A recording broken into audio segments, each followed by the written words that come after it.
ofirraa dhogguu danda'u Oromoon ofi callisi jedhanii yaadu nama suuraa nama du'ee gad deebisu goota du'ee gad deebisu wanni achi isa fide kan jirre ka fira isaatii walin lolin ka waan wal qabatu wahii osoo hin qabne Oromoo makutaa walitti naquuf jecha takkatti san qofa laalee waan akkasii godhu san akka Oromootti ka jaarsaas ka dargaggeessas ka dhaaba siyaasaas ka jinnis walgeennee walii galle ofirraa dhogguu hin dandeenya yoo bifa amma deemnu kanaan kun kaanitti ijaarame homaa gochuu hin dandeenyu san boodetti dubbanna ta'a nama si yaadachiisuu fedhe dubbii kanamee gaafadhaa sirnumaanii akkuma kaleessan akkuma dheengaddaasan lakki hin feenu haa jettu ijoolleen Jimmaa amma si dubbii fudhaatii jara bira dhaqaa jechuu barbaade gabaabumatti. Hayyee ulfaadhaa galatooma inshaallah waan kana qara keessaa ba'uufillee kan nuti akka seennee turre marattuu wanni biyya ofiitii wanni nama ofii nama hin dhiiftu biguddoollee beekumsa hin qabnu beekumsi karaa beekuddaati. Haguma beeynuun akkuma rigaa horii gayyaasan goggoona malee nu guddoollee waan beeynu amma maarree kagadilite bokkuu karaa feen kaasanii ka olee waamanii kama dhufe kennanii jedhe qoontarii wajagaa jeen namni kama asiru kana isin obboleessa keenya saadiqee akkuma san sheeshee biroo abbaa biyyaa numa waltaanee nama bidhaallee itti dubbifannee jaras dubbifnee haala halluu lama maarree nagaha barbaada Oromoon irra guddaa nagahattiin amana. Nagahatti namanani beeytani kana seenaa isinitti himu simmartuu haafizaa kanarratti nagahatti eega ka amanu taate mee nama nagaha Oromoo didu kana ammallee nu haadidan nu amma akka Oromootti kalee yookii akka odaa bultumitti dhaqanii akka buleeyyan keenya warra baharra jiranii afran kallootti gaafatanii amma mee akka ambaatti akka ambayyootti akkuma gaafanna akka Oromootti jecha. Gaafannaa obboleeyyan teenya bira dhandhee nama waliin gaafannu isinuma yoo nu uumitillee jettanii nama lamallee sadillee jettanii lakkaa'anii kan kennanii sanka bidhaallee sirnaan itti baafnee wanti jenna amma nagaa hambaanu as kennadhaa asii afaan akkuma tokko natti fakkaata hin gaafannallee gurra mee achi dandee galatooma ambayyoo na of kolcha yoon isin gubbaanu taaleesii waan duraan dursee eebbisa horii buli qaalii xiyya abbaan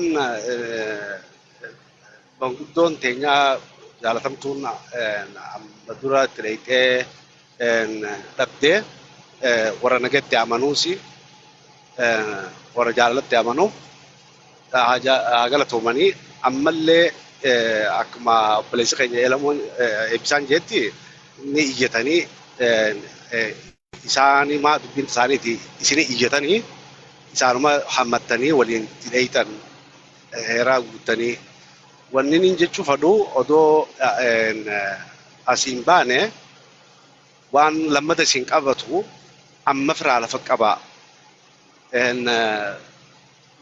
saadiqeen obboleessi keenya qaaliin manguchi keenya marhabbaa antanumaan fadhaa isinii iyyadhee hayyama jedhee nu haa kennu lammada nasraanii fi obboleeyyan keenya kan nasraa wajji aaree haqa qabanii aaree akkuma jiru tahee akka ugguraman akka duula keessan kana hin fashilsiifne namni waa as keessa barbaadulleen madaa tuttuqee akka yaadachiifne akka jalan deemne asitti ugguramanii hagam manguddoon dhabaa fi harkataan ambitee as deebitu. Duulli kun ni milkaa'aa jeetiin amanaa obboleessa keenya abbaa gadaa keenya gammachuun deebi'aa abdiillee qabaatee itti fufaan jaa. Isaan hammatee abbaa feetan fi idaatanii isiniin gahanne nuti waan isin jettan isinirra nu guutu waan isin dabree nu gaha. Naga kennanne jedhaartan amma nagaan baanu laalaa nagaan bayyoo kennannaa jedhaartan. Jabaan gandaa hagaa bulchaan gandaatti dubbatu hin dutu hin deemu. Jarjaraanis haga balleessi jaanii gadhiisanii hin deemu. kana yoo asirra walii galle haqa qabaannu ni moona haqa qabaachuu baannu dubbiin irra jiitu moo ni araarfanna obboleen keenya jaallatti amannaa nageetti amannaa araaratti amannaa ani kaniin joo kana akkam jettan isinoo.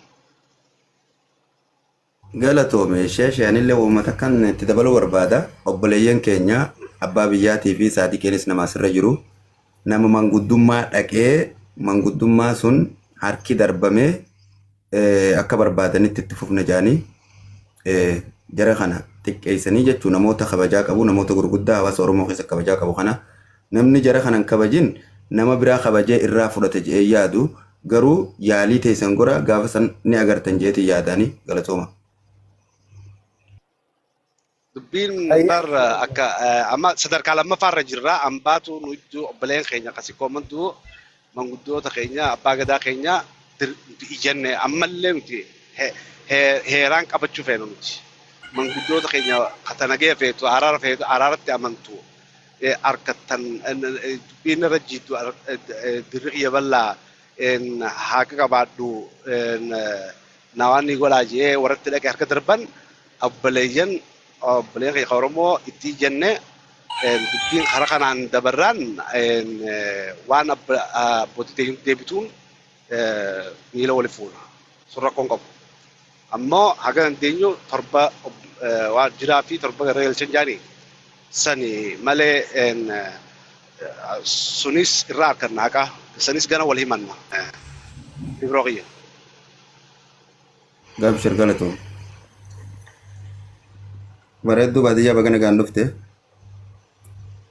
Hayyama mee tana gadi dhaabna saadiqee eebbisa.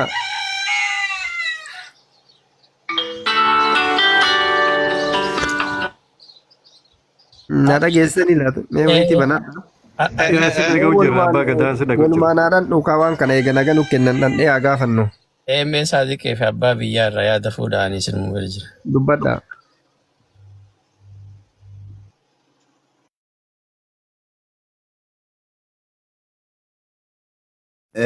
Saadiqee fi abbaan biyyaa yaada abbaa biyyaa maayikii fudhadhu xiqqishoo jiraan jira.